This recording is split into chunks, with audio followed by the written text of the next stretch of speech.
최강시사. 네, 오늘이 윤석열 정부 출범 딱 1년째 되는 날인데요. 윤석열 정부 평가와 정치 현안들 많습니다. 홍준표 대구시장 연결돼 있습니다. 안녕하세요, 시장님. 네네, 안녕하세요. 예, 시장 TK 신공항 특별법은 통과됐더라고요. 그렇습니다. 예, 그러면 진행이 어떻게 되나요? 앞으로 일정이?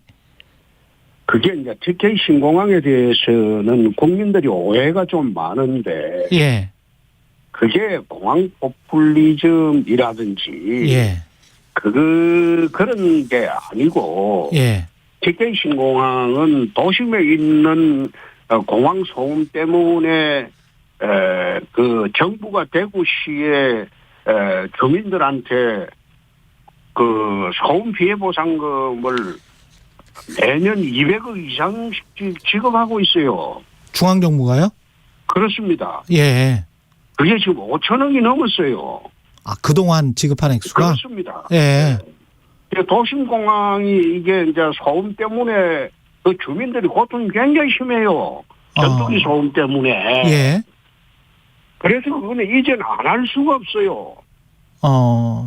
그래서 이제 군의로 신공항을 이전하는데 그 이전하는 사업의 주체가 대구시입니다. 예.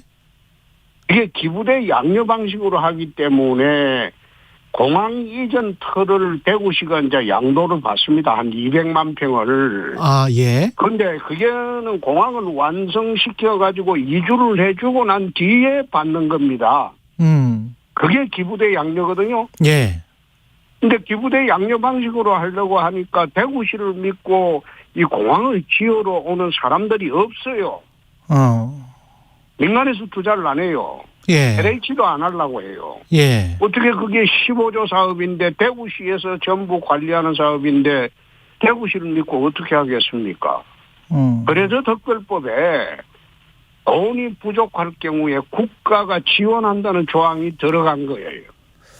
그러니까 국가 지원 사업으로 되어버리니까 이제는 SPC 구성을 해가지고 공항을 이전하는데 예. 국가가 이제 모자라는 비용은 지원하겠다는 그 조항이 들어가는 바람에 공항 이전이 용이하게 돼버렸죠. 총선용 포퓰리즘은 아니다. 네, 그거 멍청하고 무식한 애들이 하는 소리예요. 알겠습니다. 그 멍청하고 무식한 애들이 그걸 하기 좋은 말로 그런 식으로 덮어 씌우는 거지 그런 그 공항이 아닙니다. 예. 부산처럼 김해공항 두고 가덕도 신공항 새로 만들고 그런 게 아니에요. 예. 이거는 도심공항을 소음이 워낙 심해가지고 지금까지 5천억이 넘었어요. 소음 피해 보상을. 그럼 이거 계속할 겁니까? 예. 그건 안 되죠. 알겠습니다. 예. 중앙정부 이야기로 좀 넘어가서 윤석열 정부, 중앙정부는 1년 동안 잘 하고 있습니까? 이게 이제 제가 보건대는 비정상의 정상화입니다. 예. 가장 대표적인 게 남북 관계하고 노사 관계입니다. 그 사이에 그 문재인 정부 내내 남북 관계는 북에 예속돼 있었죠. 북에 예속돼 있었다. 네, 그렇죠. 예. 위장평화회담이라는 그걸 해가지고 2018년도 지방선거 때는 전 국민을 속이지 않았어요. 예. 곧 폐기된다. 남북 통일된다. 예. 그 거짓말해가지고 5년을 보냈어요. 남북 관계를. 그렇게 보내다 보니까 북의 핵은 이제는 이제 최첨단까지 가버렸어요. 그 시간을 벌어준 거죠. 그리고 뭐 지원한다 안 한다 이래가지고 시간만 벌어주고 북은 핵 폐기할 생각도 없는데 핵 폐기한다고 하면서 하노이에서 하노이 싱가포르에서도 트럼프하고 생쇼를 하고 그런 5년 아니었습니까? 그러다 보니까 북은 핵은 핵대로 다 가버리고 우리는 핵노예가 되는 상태예요. 그래서 그런 비정상적인 구조를 정상화시키는 거고 노사관계 같은 경우에는 그 문재인 정부 5년 동안 민주노총 세상이었죠. 그 세상을 바로잡는 거예요, 지금. 그래서 비정상을 정상화하는데 국회가 지금 야당이 지금 압도적인 다수로 장악을 하고 있으니까 계속 충돌이 1년 동안 일어났던 것이다. 난 그래 봅니다. 그 첫 번째 비정상의 정상화 안보 분야에서 그런 말씀을 하셨는데요. 네. 그 평화라는 측면에서 봤을 때는 1년 동안 물론 어떤 강력한 억제력을 통한 평화 이게 이제 목표잖아요. 근데 그 논의는 전혀 진전이 안 되고 한미일과 북중로의 어떤 대립에 우리가 최전선에 뛰어드는 것 같은. 지금 잘못 알고 계신 게 예. 위장 평화에 거짓 평화에 쏟고 있었던 게 5년이었습니다. 위장 평화였잖아요. 거짓 평화였잖아요. 응? 북이 그럼 압도적인 핵무기를 지니고 우리를 갖다가 협박을 하는데 그냥 굴종하는 평화였잖아요. 그러면 그게 평화였습니까? 지금은 평화를 느끼나요? 그건 평화가 아니고 굴종이죠. 아니 그러니까요. 시장님 그러면 그래서 제가 하는 말은 그런 굴종적인 상태를 벗어나자는 거예요. 무장 평화, 힘에 있는 평화를 추구하는 게 맞지. 그걸 굴종적인 평화로 계속 끌고 가는 것은 우리가 핵노예 상태로 계속 가는 것과 마찬가지죠. 이제 그런 상태가 좋으면 다음에 또 이제 북에 굴종하는 예송하는 평화 시대로 다시 가면 될 것 아니에요. 지금은 그런 시대가 가는 것은 옳지 않다는 거예요. 그럼 핵노예 상태로 가지 않는 단계로 또는 지금 NCG라는 걸 만들었지 않습니까? 한국과 그렇죠. 미국 간에. 그렇습니다. 그러면 그거는 그 전에 윤석열 대통령도 주장했던 것 또는 집권 여당의 국회의원들도 일부 핵무장 이야기를 했었잖아요. 자체 핵무장. 나는 그게 나쁘지 않다고 봐요. 자체 핵무장이. 근데 왜 자체 핵무장을 하면 안 되는지. 그걸 이해하기가 어렵다 이 말이에요. 근데 북은 핵무기를 갖고 있고 우리는 핵무기를 갖고 있지 않으면 핵을 가진 나라와 핵을 가지지 않는 나라가 전쟁을 할 때 누가 이깁니까? 그럼 핵 가진 나라가 이기지 않아요? 그럼 그런 관점에서 보면 그러면 전쟁 억지력을 행사하려면 핵 균형을 이루어야 되는데 북은 되고 우리는 안 된다? 그런 논리가 어디 있어요? 근데 이번에 한미 정상회담에서 그거를 합의를 해줘 버린 거 아닙니까? 일단은 핵계획 그룹으로 만들어 가지고 핵 문제를 우리가 확장 억제력을 강화하겠다는 측면에서는 긍정적이죠. 그게 첫 출발이죠. 처음부터 어떻게 우리가 핵을 바로 가질 수가 있겠습니까? 그리고 처음부터 우리가 바로 전술핵 재배치 해달라고 하면 미국이 해줍니까? 지금은 첫 단계죠. 첫 단계일 뿐이다. 그렇습니다. 자체 핵무장을 포기해서는 안 된다. 시장님 입장은 그런 거세요?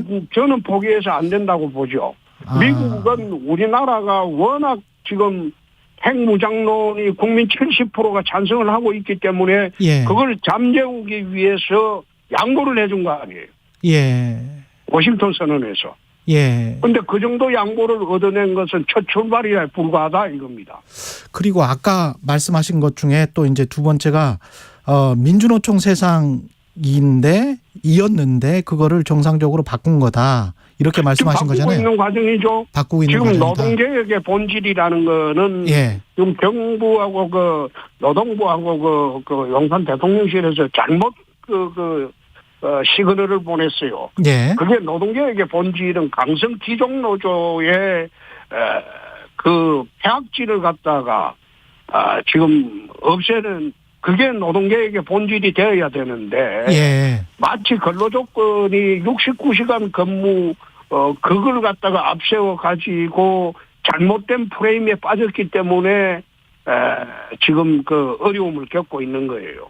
노동개혁의 본질에 대해서는 강성 귀족노조를 타파하는 데 중점을 둬야지 근로시간이라든지 근로조건이라든지 그것을 노동자들한테 더 잘못되게 열악하게 만드는 것은 노동개혁이 아니에요. 노동계약이에요. 노동개혁을 하려면 강성 귀족노조를 타파해야 된다. 그렇습니다. 그런데 법적으로 하면 정치적 스트라이크를 하고 광화문에서 정치적 데모를 하고 주말에 그런 식으로 하는 그런 노조의 행태를 바로 잡아야 된다는 거예요.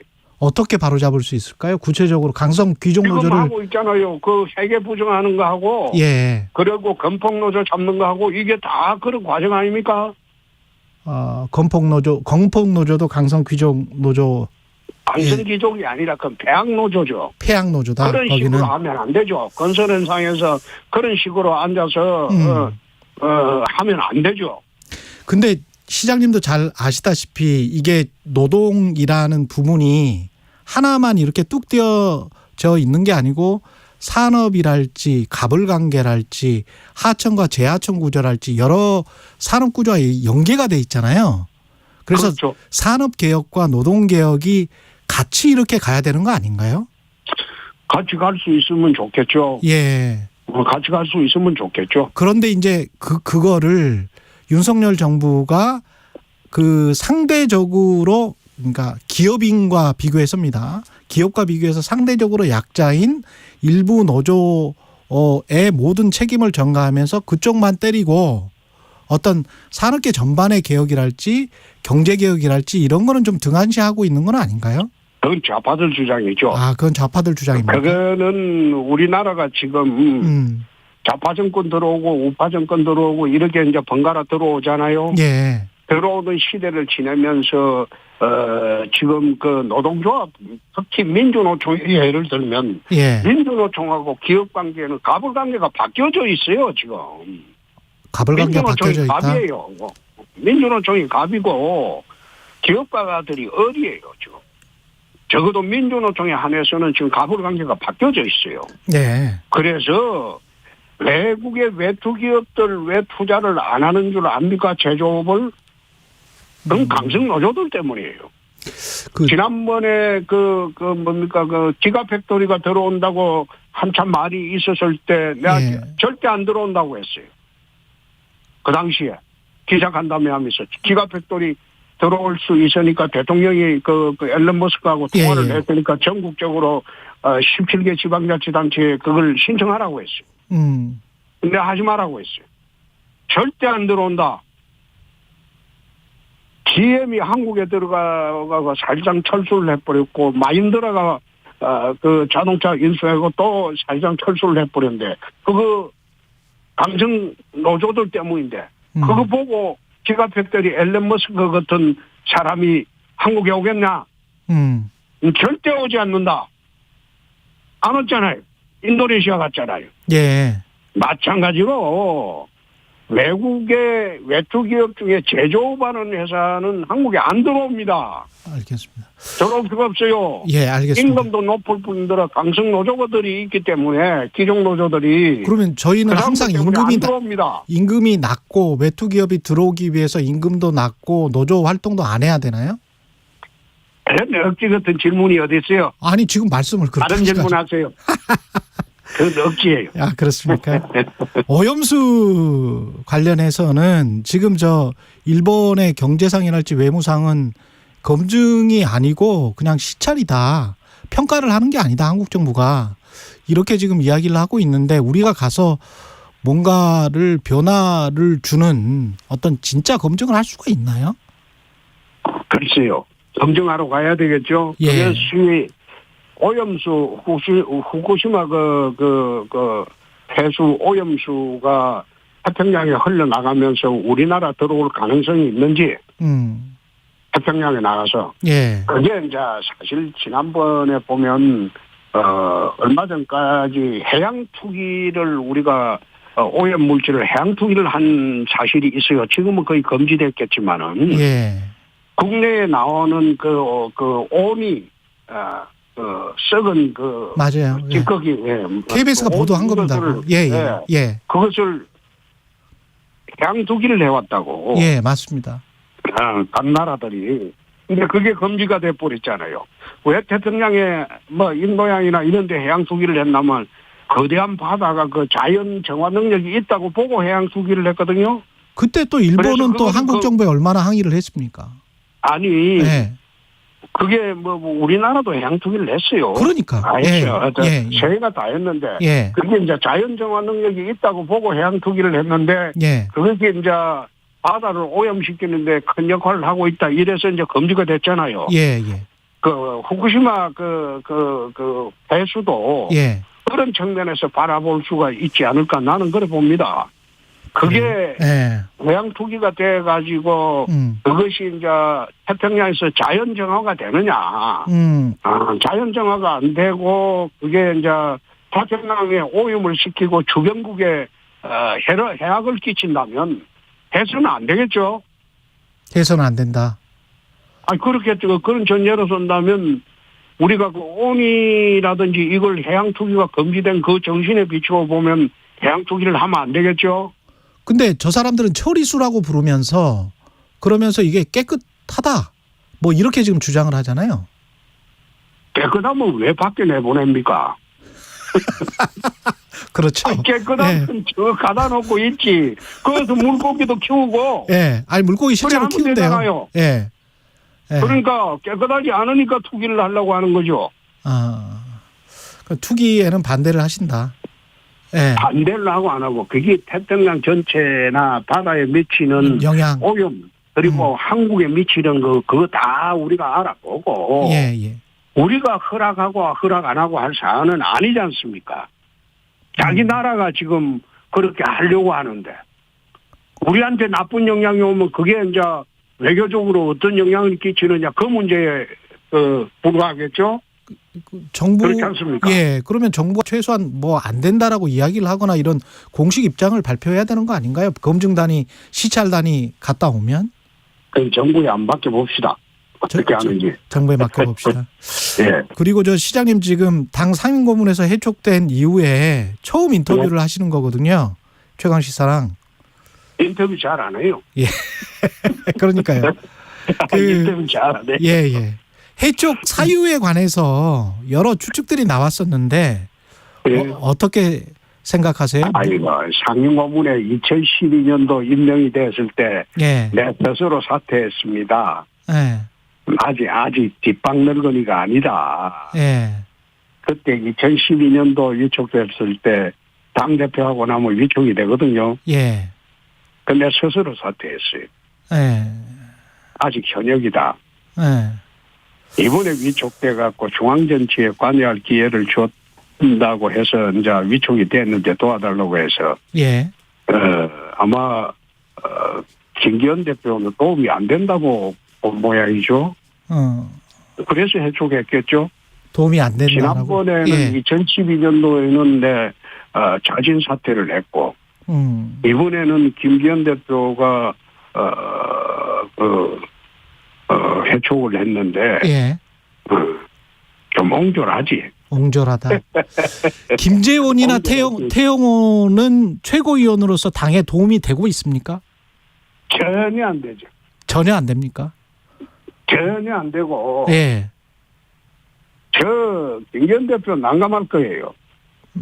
두 사람을 잘라내려고 하니까 또 최고위원회 처음 구성되고 저 전론발이 비슷하게 될 것 같고 예. 안 잘라내면 당에 두고두고 저거는 액덩어리 될 것 같고 예. 그래서 고민일 거예요. 그런데 예.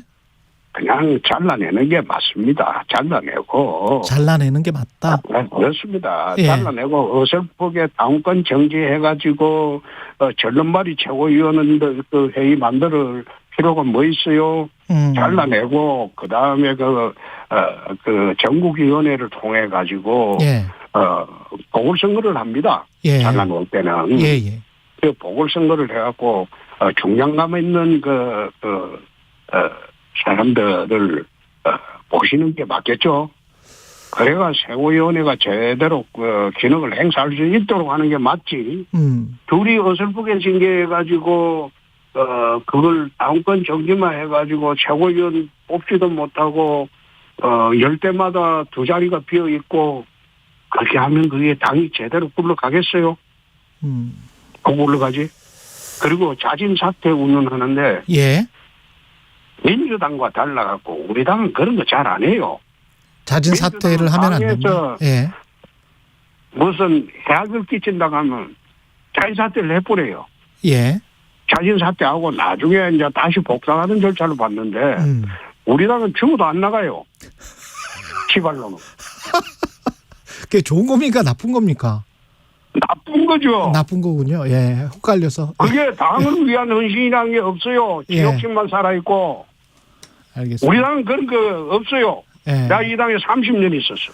헌신 좀 해라 이런 말씀이시네요 지금. 아니, 스스로 잘못했으면 스스로 그걸 갖다가 탈당하든지 나가서, 그 다음에 사퇴하고 탈당하든지 뭐 나가서 예. 또 때가 되면 들어오면 되는데, 예.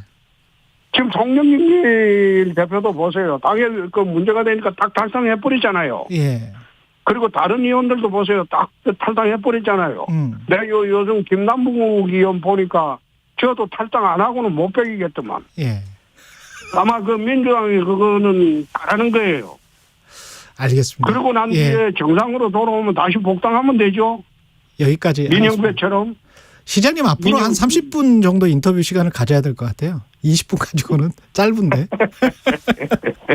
여기까지 하겠습니다, 시장님. 예. 홍준표 대구시장이었습니다. 고맙습니다. 여러분은 지금 KBS 1라디오 최경영의 최강